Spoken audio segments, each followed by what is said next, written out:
Assalamualaikum warahmatullahi wabarakatuh. Selamat pagi anak-anak. Bagaimana kabarnya hari ini? Semoga kalian sehat saja ya. Nah, untuk saat ini masih memasuki masa pandemi. Untuk itu, kalian jangan lengah. Tetaplah menjaga protokol kesehatan dengan menerapkan selalu mencuci tangan pakai sabun, memakai masker, dan kalau benar-benar tidak ada keperluan yang mendesak, usahakan jangan keluar rumah. Salam sehat untuk kita semua. Untuk materi IPAS pada hari ini, kita akan belajar mengenai energi dan perubahannya. Capaian pembelajaran yang akan kita capai pada hari ini, yaitu peserta didik diharapkan dapat menjelaskan fenomena yang terjadi di lingkungan sekitarnya, mendesain dan mengevaluasi penyelidikan ilmiah, menerjemahkan data dan bukti-bukti secara ilmiah tentang energi dan perubahannya. Untuk tujuan pembelajaran yang diharapkan dapat kita capai pada pagi hari ini, ada 4. Yang pertama, peserta didik mampu menjelaskan pengertian energi melalui literasi yang diperolehnya dengan baik. Kemudian yang kedua, peserta didik mampu memahami tentang perubahan energi dari pengalaman sehari-hari dengan benar. Yang ketiga, peserta didik mampu menjelaskan perubahan energi listrik, energi kalor, mekanik, serta energi terbarukan dengan menggunakan bahasa sendiri. Dan yang keempat, peserta didik mampu mendeskripsikan energi terbarukan sebagai pengganti atau alternatif energi fosil melalui pengalaman literasi. Nah, sebelum kita memasuki materi energi dan perubahannya, di sini sudah Ibu sajikan sebuah gambar. Ini ada seseorang kemudian menarik balok. Nah, balok ini dapat berpindah dari posisi awal menuju posisi akhir. Menurut anak-anak, kenapa balok ini bisa berpindah dari posisi A menuju posisi B? Coba bisa kalian diskusikan bersama dengan teman-teman kalian. Energi itu apa sih? Nah, energi adalah suatu kemampuan untuk melakukan sebuah usaha atau yang dikenal dengan kerja. Nah, usaha sendiri itu dapat diartikan sebagai gaya yang bekerja pada suatu benda yang menyebabkan benda berpindah dari kedudukan awalnya. Sehingga rumusan untuk usaha ini, W sama dengan F kali S, di mana W itu adalah usaha, satuannya Joule, F ini adalah gaya, satuannya Newton, dan S adalah jarak atau perpindahan, satuannya meter. Selanjutnya, macam-macam energi. Menurut kalian, ada berapa macam energi? Tentunya sangat banyak ya. Namun, pada hari ini, kita hanya akan mempelajari sedikit saja mengenai energi. Yaitu yang pertama ada energi kimia. Energi kimia ini merupakan energi yang tersimpan dalam bahan kimia. Misalnya ini baterai, aki, makanan, dan bahan bakar. Yang kedua ada energi listrik. Energi listrik ini adalah energi yang tersimpan dalam benda-benda yang bermuatan listrik. Energi listrik ini dapat dibedakan menjadi 2, yaitu energi listrik statis dan energi listrik dinamis, di mana energi listrik statis itu pada benda yang diam, sedangkan energi listrik dinamis itu pada benda-benda yang bergerak. Energi listrik ini dapat diubah menjadi bentuk energi lain, seperti energi gerak, energi cahaya, energi panas, atau energi bunyi. Nah, energi listrik ini biasanya dihasilkan oleh arus listrik, sehingga mampu menjalankan motor listrik. Contoh dari energi listrik ini dalam kehidupan kita sehari-hari, misalnya ada lampu listrik, kipas angin, setrika listrik, pompa air, dan tentunya barang-barang elektronik yang dapat kita jumpai di rumah kita masing-masing.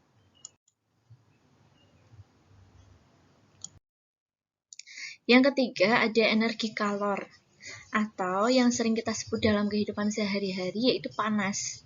Nah, energi panas ini adalah energi yang dimiliki oleh benda-benda yang panas. biasanya dihasilkan dari benda-benda yang terbakar, karena benda terbakar itu biasanya menghasilkan panas. Nah, panas ini merupakan salah satu bentuk energi. Contohnya, lilin yang menyala itu dapat memutar kertas spiral yang bergantung di atasnya. Hal tersebut membuktikan bahwa lilin yang sedang menyala memiliki energi panas. Energi panas itu dapat berpindah melalui 3 cara. Yang pertama, konduksi, yang kedua, konveksi, dan yang ketiga, radiasi. Konduksi ini merambat pada benda-benda padat. Untuk konveksi pada benda cair, dan radiasi ini tanpa perantara, artinya dia langsung. Misalnya panas matahari itu langsung mengenai tubuh kita. Itu contoh perpindahan panas radiasi. Dan selanjutnya ada energi mekanik. Energi mekanik ini merupakan energi yang dimiliki suatu benda karena sifat geraknya. Nah, energi mekanik ini diperoleh dari penjumlahan energi potensial dan energi kinetik. Nah, kita akan bahas satu persatu. Apakah itu energi potensial dan apakah energi kinetik? Yang pertama ada energi potensial. Energi potensial ini adalah energi yang dimiliki benda karena posisinya, karena kedudukannya, atau karena ketinggiannya. Energi potensial itu bergantung pada massa benda, percepatan gravitasi benda, ketinggian benda. Rumusannya EP sama dengan M kali G kali H, di mana EP ini energi potensial, satuannya Joule, M massa benda, satuannya kilogram, G percepatan gravitasi bumi, yang biasanya itu sekitar 9,8 meter per sekon kuadrat, atau dibulatkan menjadi 10 meter per sekon kuadrat. Dan H ini merupakan ketinggian benda, satuannya meter. Yang kedua ada energi kinetik. Energi kinetik adalah energi yang dimiliki benda karena geraknya atau kelajuannya. Rumusannya EK sama dengan setengah mv kuadrat, di mana EK ini merupakan energi kinetik, M massa benda satuannya kilogram, V kuadrat ini kecepatan benda dikuadratkan. Satuannya kalau kecepatan meter per sekon. Nah, sebelum kita mempelajari mengenai perubahan dari satu energi menuju energi yang lainnya, kita harus mengenal dulu hukum kekekalan energi. Karena dengan hukum kekekalan energi ini yang menyebabkan benda itu bisa berubah dari satu bentuk energi menuju bentuk energi yang lain. Bunyi hukum kekekalan energi itu tidak dapat diciptakan ataupun dimusnahkan, tetapi dapat berubah dari satu bentuk energi ke bentuk energi yang lain. Nah, rumusan hukum kekekalan energi mekanik 1 sama dengan energi mekanik 2, di mana energi mekanik itu energi potensial ditambah energi kinetik.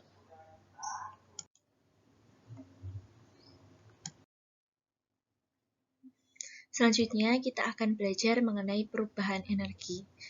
Banyak sekali perubahan energi yang ada di sekitar kita. Nah, berikut Ibu sajikan ada 4 contoh perubahan energi. Yang pertama, ketika kita menyetrika pakaian, itu terjadi perubahan energi dari energi listrik menjadi energi panas. Yang kedua, ketika kita menjemur pakaian, itu terjadi perubahan energi dari energi cahaya matahari menjadi energi panas, sehingga dapat mengeringkan pakaian. Yang ketiga, ketika kita menyalakan lampu, itu terjadi perubahan dari energi listrik menjadi energi cahaya dan juga panas. Dan yang keempat, ketika kita menggerakkan turbin atau generator, terjadi perubahan energi mekanik menjadi energi listrik. Nah, kalian dapat menyebutkan berbagai macam perubahan energi yang ada di sekitar kalian. Selanjutnya, kita akan belajar mengenai energi alternatif. Apa itu energi alternatif? Nah, energi alternatif itu merupakan istilah yang merujuk kepada semua sumber energi yang dapat digunakan yang bertujuan untuk menggantikan bahan bakar konvensional yang biasanya berasal dari minyak bumi atau sumber daya alam yang tidak dapat diperbarui, sehingga membutuhkan waktu yang sangat lama untuk mendapatkannya. Sehingga energi tersebut perlu kita ganti dengan energi alternatif. Nah, menggantikannya ini tanpa akibat yang tidak diharapkan dari hal tersebut. Dan salah satu cara untuk menghindari habisnya sumber energi itu dengan mencari sumber energi pengganti. Di Indonesia itu sudah sangat banyak energi alternatif, namun masyarakat itu masih kurang dalam menggunakannya. Beberapa contoh dari energi alternatif yang dapat kita jumpai dalam kehidupan sehari-hari seperti bahan bakar sintetis, energi sampah, energi dari usaha tani, kayu, energi pasang surut air laut, energi matahari, energi air, energi angin, maupun dari energi nuklir. Di sini ada salah satu pemanfaatan energi alternatif yang dibuat menjadi biogas. Sudah Ibu sajikan sebuah video yang dapat kalian simak. Indonesia sejak tahun 2002 telah mengalami krisis sumber daya energi tak terbarukan. Indonesia mempunyai 3 sumber daya energi dengan kebutuhan masyarakat yang tinggi, seperti minyak bumi dengan kebutuhan masyarakat Indonesia yang mencapai 41,8%, gas bumi 23%, batu bara 29%. Krisis sumber daya energi terjadi karena meningkatnya populasi manusia setiap tahun, serta meningkatnya perkembangan industri dan jumlahnya meningkat setiap tahun. Cadangan energi tak terbarukan yang tinggal sedikit ini karena pemerintah sulit menemukan lagi lokasi penghasil sumber daya energi tak terbarukan. Sehingga saat ini, untuk memenuhi kebutuhan dalam negeri, Indonesia harus mengimpor minyak bumi. Ketika kebutuhan dalam negeri dipenuhi melalui impor, maka harga minyak dalam negeri akan naik. Untuk saat ini, Indonesia belum mengalihkan pemanfaatan sumber daya energi lainnya, seperti sumber daya energi terbarukan, dan masyarakat masih banyak yang belum menghemat energi. Sumber daya energi terbarukan yang dimiliki Indonesia cukup banyak, tetapi belum dimanfaatkan secara optimal. Apa saja Pak Guru? Biofuel, biomasa, biogas, panas bumi, air, angin, matahari, dan gelombang laut. Sebanyak 90% sumber energi di Indonesia masih menggunakan sumber energi tak terbarukan. Sisanya, kurang dari 10% yang sudah memanfaatkan sumber energi terbarukan. Energi terbarukan adalah energi yang dapat diperbaharui dan tidak akan habis. Selain dapat dipulihkan kembali, energi terbarukan diyakini lebih bersih dan ramah lingkungan. Jika masyarakat beralih menggunakan energi terbarukan, maka akan membantu upaya negeri dalam menghemat energi untuk generasi selanjutnya. Pak Guru, biogas itu apa? Biogas adalah bahan bakar gas yang dihasilkan dari sumber daya hayati. Dalam kehidupan sehari-hari, biogas dapat dihasilkan dari fermentasi sampah dan limbah organik yang menumpuk tak terolah maksimal di sekeliling kita. Aku penasaran dengan alat biogas. Kita buat alat biogasnya aja yuk. Ayo ya, kita buat di rumahku aja ya. Aku tunggu hari Minggu ya. Oke. Andi, Bunda pergi dulu ya. Oh iya, kamu jangan lupa untuk mematikan lampu dan keran air jika sudah tidak diperlukan. Siap Bunda. Halo Marsha. Ayo ya, silakan masuk. Oke Andi. Kita langsung buat alat biogasnya aja yuk ya. Ayo. Kita lihat referensinya dulu ya. Yuk kita siapin alat-alatnya. Yeay, akhirnya sudah terkumpul semua. Yoi.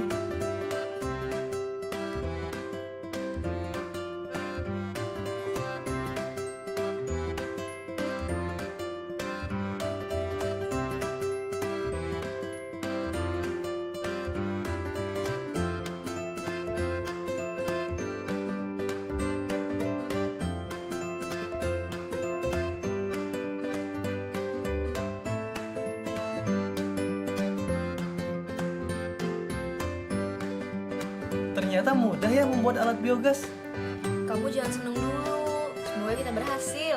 Pasti. Ayo Syah, kita coba. Akhirnya kita berhasil membuat alat biogas ini. Kita pasti bisa, asalkan ada kemauan. Akhirnya kenyang juga ya.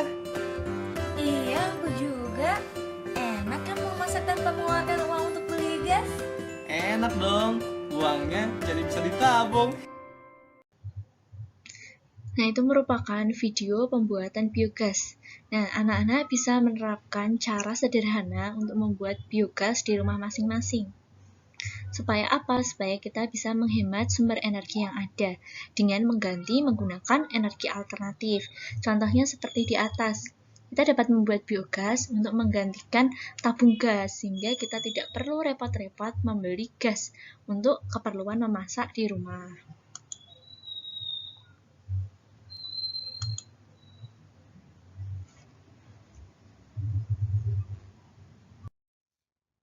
Setelah kita mempelajari mengenai energi dan perubahannya, marilah kita aplikasikan dengan beberapa contoh soal.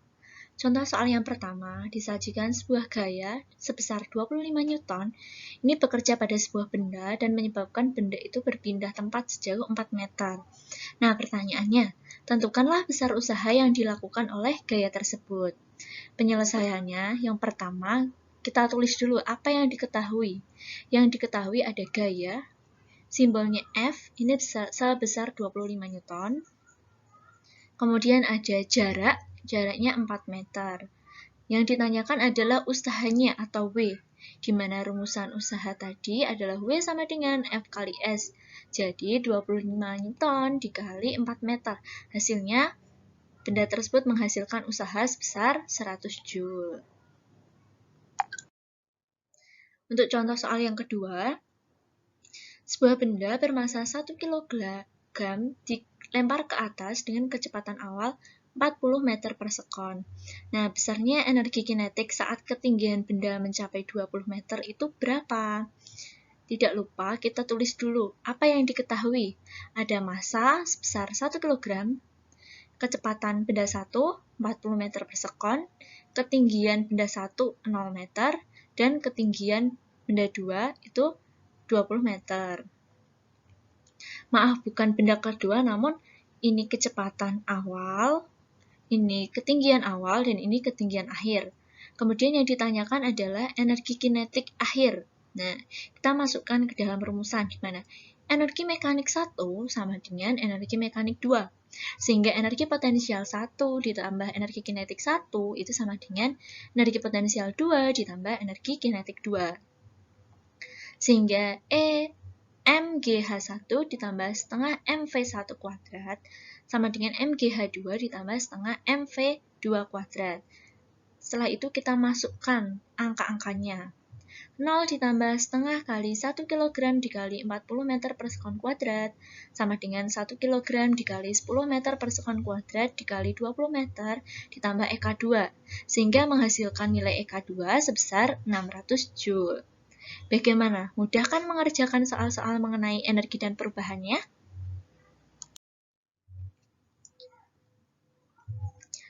Setelah kita paham mengenai energi, perubahan energi, dan kita juga sudah berlatih bagaimana cara-cara mengerjakan soal-soal, sekarang waktunya untuk evaluasi. Coba bisa kalian jawab di rumah masing-masing ya. Yang pertama ada, sebutkan perubahan energi listrik menjadi energi gerak. Itu apa saja? Yang kedua, sebutkan perubahan energi listrik menjadi energi panas. Dan yang ketiga, sebutkan yang termasuk sumber daya alam yang tidak dapat diperbarui. Mudah bukan soal-soalnya? Silakan kerjakan soal-soal tersebut dan diskusikan bersama dengan teman-teman kalian. Ini ada tugas tambahan, yaitu kalian bisa mencari beberapa energi alternatif yang bisa kita temukan di sekitar kalian, misalnya di rumah, di lingkungan masyarakat, ataupun di lingkungan sekolah kalian. Sekian pembelajaran pada pagi hari ini. Semoga apa yang kita pelajari dapat memberikan manfaat kepada kita semua. Kurang lebihnya Ibu mohon maaf. Wassalamualaikum warahmatullahi wabarakatuh. Terima kasih.